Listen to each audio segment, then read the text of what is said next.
En cette année de 1926, les corporatistes affrontaient New York. Nous allons affronter les socialistes. Il restait que 4 prétendants aux États-Unis. Dans cette année, il n'en restera plus qu'un.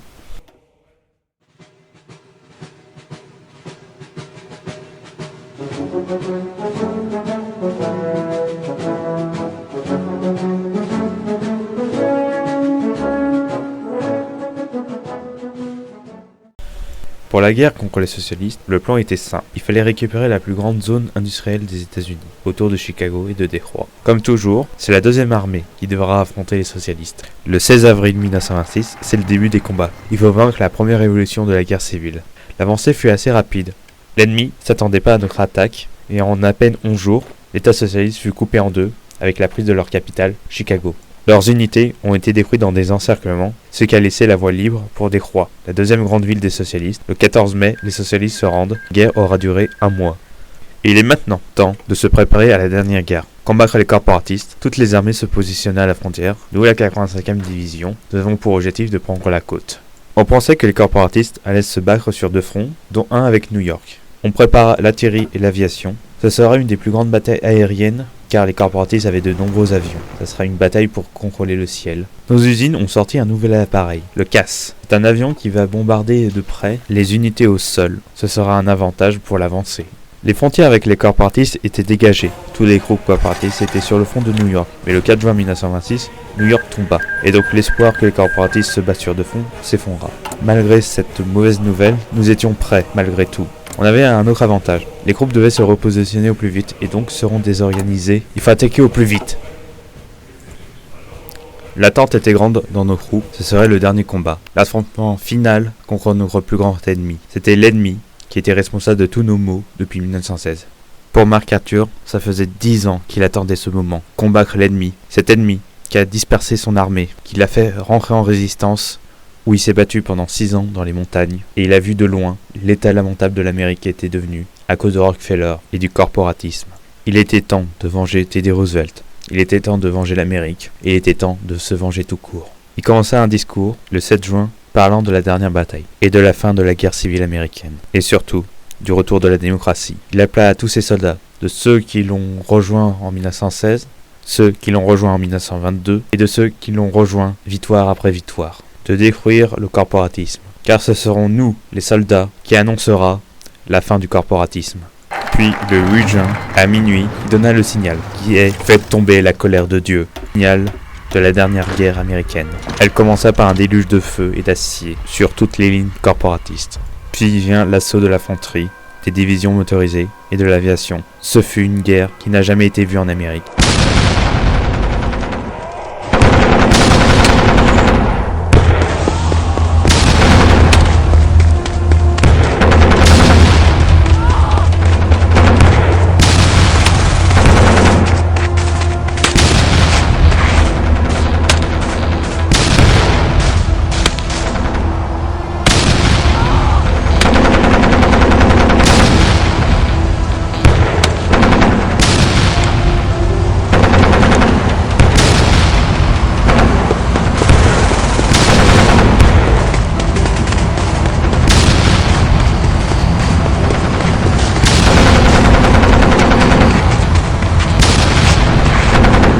Les premiers combats sont acharnés. Atlanta tomba, puis les anciens territoires du clan. On pouvait voir encore les massacres perpétués par le clan, malgré le nettoyage qu'avaient commencé les corporatistes, comme si cette horreur ne voulait pas partir. L'avancée à l'ouest était très longue. Les corporatistes étaient mieux armés et mieux organisés que les autres chefs de guerre. Ils avaient pris connaissance de nos façons de faire, ils arrivaient à défendre des zones dévastées, en fauchant des centaines d'hommes de nos rangs. Le 5 juillet, nos divisions prennent Charleston. Si le front de l'Ouest était ralenti, le front Sud avança très rapidement. On nous signala quand même que l'Ouest avait pris Cleveland, Columbus et Pittsburgh. Le 17 juillet commença la bataille de Charlottesville, ancienne capitale du camp. Elle fut prise 3 jours plus tard. Nous, la 45e division, on nous donna l'ordre de remonter la côte pour prendre le port de Norfolk. C'était un des verrous avant Washington DC. La marche fut longue, mais on rencontra peu de résistance. On vit des villages pas défendus, dont les habitants sortaient pour nous accueillir. Mais on n'avait pas le temps de rester, la guerre continuait. Arrivant aux abords de Norfolk, on vit que d'autres divisions s'étaient positionnées pour la défendre. Nous et 2 autres divisions, on a lancé un assaut. Des combats très violents se répandaient dans les environs, puis dans le port lui-même, et les morts s'entassaient. La ville tomba le 7 août. Puis on lança un assaut pour détruire les unités corporatistes encerclées. Mais on nous donna l'ordre de laisser tomber l'encerclement et de continuer la marche vers Washington. L'état-major nous donna à nous, la 45e division, de prendre la capitale corporatiste, un des plus grands objectifs de la guerre. Ce fut un grand honneur et on commença notre marche. Rien ne pouvait nous arrêter, même pas une division blindée qui nous attaqua. Avec notre artillerie, on transforma les tanks en cercueils en feu.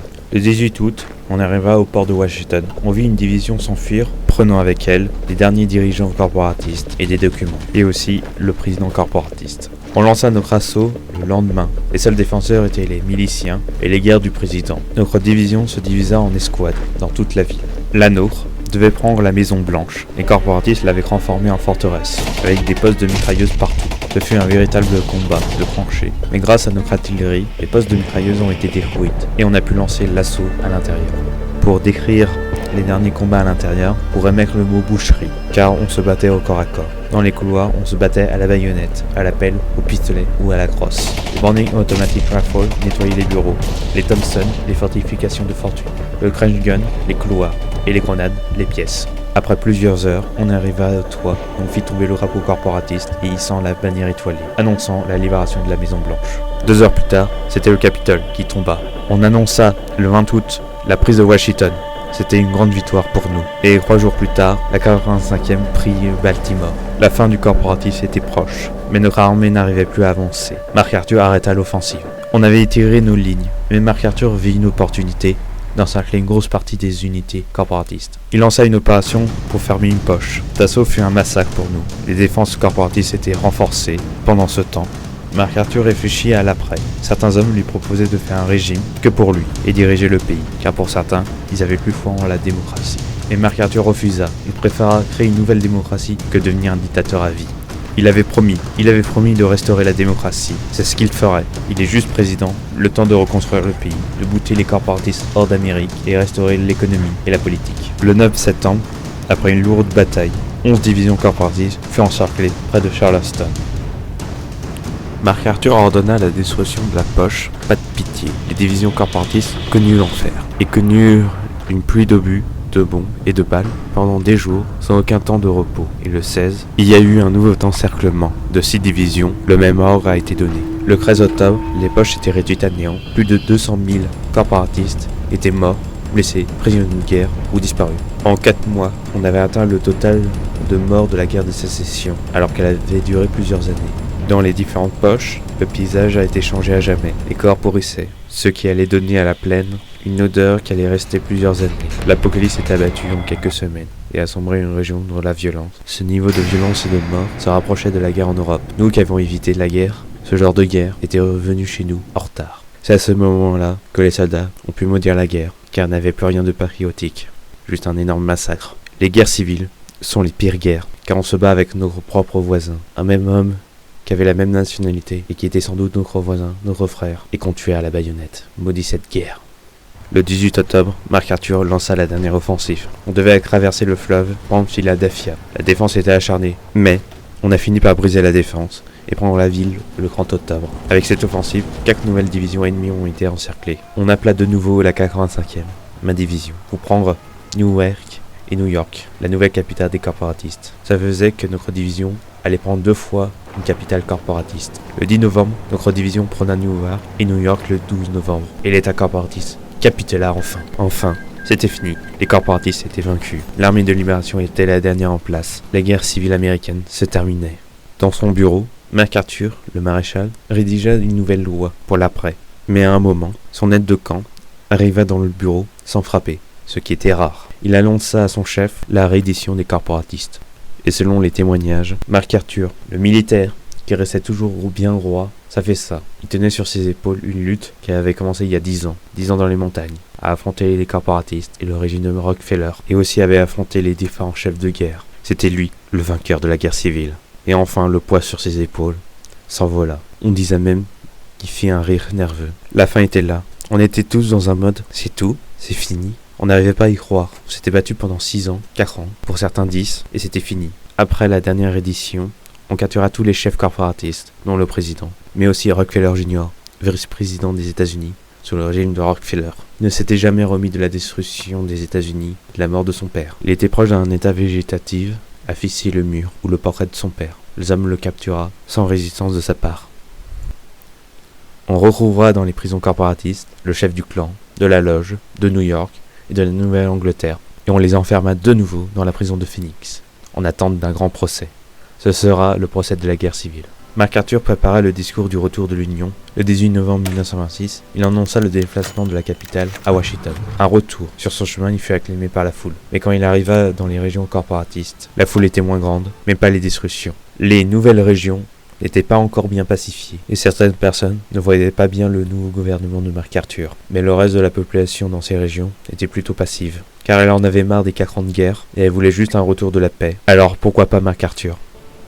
La date fatidique, le 22 novembre 1926, MacArthur annonça la réunification des États-Unis d'Amérique. La population était en liesse. MacArthur, son armée et les autres chefs de l'armée sont acclamés avec des jets de fleurs, même dans Washington. Le défilé fut grandiose, et nous, la 45e division, on fut décorés par la main de MacArthur pour avoir libéré Washington DC. C'était la deuxième fois que je voyais MacArthur, mais certaines personnes étaient sceptiques d'un retour à la démocratie par MacArthur. Ils pensaient qu'il allait faire une dictature militaire. MacArthur devait leur montrer à eux et au reste de la population qu'il allait restaurer la démocratie et pas mettre un régime militaire. Il l'avait promis maintes fois et que le régime actuel n'était que temporaire, le temps de restaurer l'économie, la politique et les infrastructures. Il restait quand même quelque chose à faire en termes militaires. MacArthur demanda à la 3e armée et à la nouvelle marine de préparer un débarquement sur le territoire de l'Alaska, qui était tenu par une compagnie pétrolière et dont certaines rumeurs parlaient de travaux forcés de la population amérindienne qui ont été déplacés pendant le mandat de Rockefeller. Le 21 décembre 1926, MacArthur annonça l'unification américaine et donc la fin de la Deuxième Guerre civile américaine. Voici son discours.